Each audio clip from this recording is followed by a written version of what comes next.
Today on The Explainer, we are opening a dossier on one of the most powerful and most secretive tech companies in the world, Palantir. Yeah, it's named after those all-seeing stones from The Lord of the Rings. And its mission? To make sense of all the world's data. But the real question is, who is it making sense for, and what are they doing with it? So let's just jump right in with this question from The Guardian, because it kind of gets to the heart of it. To really get what Palantir is all about, you have to understand the wild contradictions at its core. And that story starts with the two guys who founded it. Talk about an odd couple. On one side, you've got Alex Karp. He's this philosopher CEO with a PhD who has literally called himself a socialist.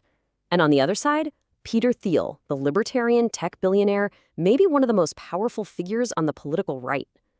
They met at Stanford Law School, and somehow this ideological collision is the key to the entire company they built.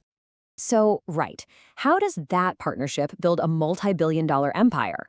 Well, the answer is in what they sell. See, Palantir doesn't make phones or social media apps. They sell something way more powerful: the ability to see everything all at once. Okay, so what Palantir does, at its core, is solve what people in the industry call the data integration problem. Basically, their software acts like a giant central brain. It just pulls in these massive, messy, totally disconnected sets of information. We're talking everything from phone records to bank statements, and makes it all make sense. And more importantly, makes it actionable. Just try to imagine it. All the information about a person or a company or even a war is scattered across thousands of different files and databases. What Palantir software does is create what they call an intelligence overlay. It just pulls it all together into one single unified picture. And they package this power into a few key products. You can see the main ones here. There's Gotham for defense and intelligence, and then Foundry for big companies and governments. And what these platforms do is pretty mind-blowing. They create a digital twin. That's a living, breathing, virtual model of a battlefield or a supply chain or an entire organization that you can analyze and even play with in real time. Okay, so this is where the story gets really, really complicated. Because the technology itself, you could say, is neutral. It's just a powerful tool. But how it's used? Oh, that is anything but neutral. The very same software is used for wildly different and sometimes deeply controversial things. On the one hand, you have these incredible, you might even say heroic, applications. Palantir's Foundry platform was what Britain's National Health Service used to manage the insane logistics of the COVID-19 vaccine rollout, helping get shots in arms way faster. It's also helped the World Food Program deliver aid in crisis zones more effectively. Amazing stuff. But then, on the other hand, that exact same core technology is also described as the mission-critical engine for U.S. Immigration and Customs Enforcement. You know, ICE. It helps the agency track down and deport undocumented immigrants. And we are not talking about some minor contract here.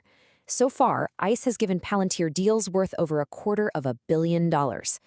This is a deep, long-term partnership. And this is exactly how it works. The system sucks in data from all over the place, including really sensitive stuff like medical and school records, to build these incredibly detailed profiles of people. Then it generates a, quote, confidence score on where a person might be, which agents can then pull up on an app to coordinate raids. As you can imagine, this has drawn some intense fire. Critics and civil liberties groups argue that this tech is basically the engine behind mass deportations and family separations. It raises these huge human rights questions about putting this kind of power into the hands of a government agency. But believe it or not, the stakes get even higher when we look at Palantir's role in actual war. Because here, the software isn't just tracking people, it is fundamentally changing the nature of modern AI-powered warfare. So, for example, in the war in Ukraine, Palantir's CEO Alex Karp has said his company's AI is responsible for most of the targeting. It can apparently shrink the kill chain, that's the time it takes from spotting a target to actually hitting it, from hours down to just minutes. And Karp, he has been brutally honest about it, saying Palantir's mission includes the need to scare enemies and on occasion kill them. And this focus on the military has only gotten deeper. After the October 7th attacks, Palantir announced a strategic partnership with Israel's Ministry of Defense.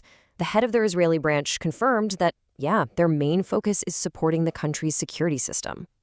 Now, reports from the UN and journalists suggest Palantir's AI platform has been used to power systems with names like these: A system called Lavender reportedly generates lists of tens of thousands of potential targets. Another one, called Where's Daddy, supposedly alerts forces when a target enters their family's home, often right before a strike. And in many of these cases, it said a human operator is there just to serve as a final rubber stamp. So being this deeply woven into state surveillance and warfare, well, it hasn't gone unnoticed, not at all. It's sparked a growing, organized resistance, from activists on the streets all the way to people who used to work inside the company. This image really captures the fear that's driving all this. The idea that Palantir is building the ultimate tool for mass surveillance.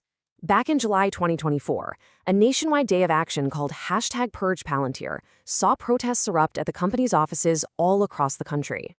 I mean, everywhere from New York to Palo Alto, activists were blockading entrances and staging die-ins. And their demands were pretty simple: for Palantir to drop its contracts with both ICE and the Israeli military. And the pressure isn't just from the outside. The criticism is coming from inside the house too. As this quote shows, 13 former employees actually signed a letter condemning the company's work. Even some big-name Silicon Valley investors have publicly slammed Palantir for building what they called the infrastructure of the police state. So after all that, here's what we're left with. Palantir's tech can track a virus, it can fix a supply chain, and it can target a person for deportation or for a military strike. And as it becomes more and more essential to governments and corporations, its power just grows and grows, which leaves us with the ultimate question: who holds it accountable? Who is watching the watchers?